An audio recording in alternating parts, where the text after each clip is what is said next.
INB news కి స్వాగతం. సిద్దిపేట జిల్లా హుస్నాబాద్ మున్సిపల్ మైనార్టీ కోఆప్షన్ సభ్యురాలిగా ఖాతా అలియాస్ మారుపాక గ్లోరీనా ఏకగ్రీవంగా ఎన్నికయ్యారు. నేడు జరిగిన మున్సిపల్ సర్వసభ్య ప్రత్యేక సమావేశంలో 14 మంది కాంగ్రెస్ కౌన్సిలర్లు మద్దతుతో ఏకగ్రీవంగా ఎన్నికైనట్లు మున్సిపల్ కమిషనర్ మల్లికార్జున్ ప్రకటించారు. గత మే నెలలో మొత్తం 4 కోఆప్షన్ సభ్యులకు గాను 3 కోఆప్షన్ సభ్యుల్ని ఎన్నుకున్నారు.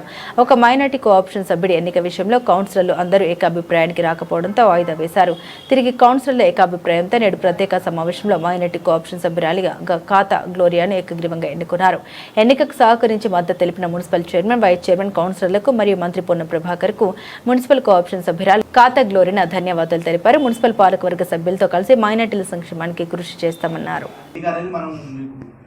మనము చేతుల ఎత్తి సమ్మతం అనేది ఒక మంది ఆమోదిస్తే ఆ మెజారిటీ ఉంటే వాళ్ళ ఎలక్షన్ మనకు ఎన్నికైనట్టు. ఒకవేళ ఇప్పుడు మనం ఈ ఖాతా గ్లోరినా మున్సిపల్ మేము మారుపాక గ్లోరినా చేశాము.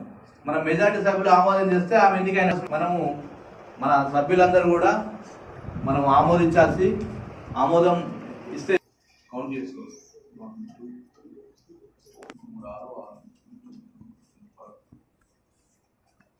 ఆప్షన్ సభ్యులు ఎంతండి దయచేసి 1 2 3 4 5 6 7 8 9 10 11 14 మంది ఆమోదం తెలపడం జరిగింది. థ్యాంక్ యూ, ధన్యవాదాలు. సో మరి ఈ ఎన్నికను ఇప్పుడు సంబంధించి మహిళా విభాగం నుంచి మరి కోఆప్షన్ సభ్యులుగా ఎన్నిక కావడం జరిగింది.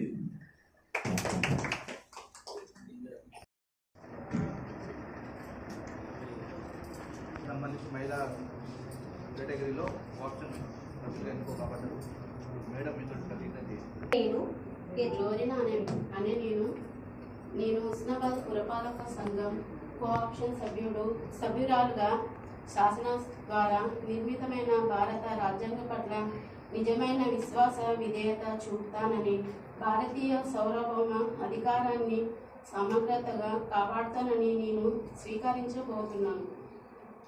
కర్తవ్యాన్ని శ్రద్ధశక్తులతో నిర్మిస్తానని దైవ సాక్షిగా నా ఆత్మాన్వయ సాక్షిగా ప్రమాణం చేయుచున్నాను.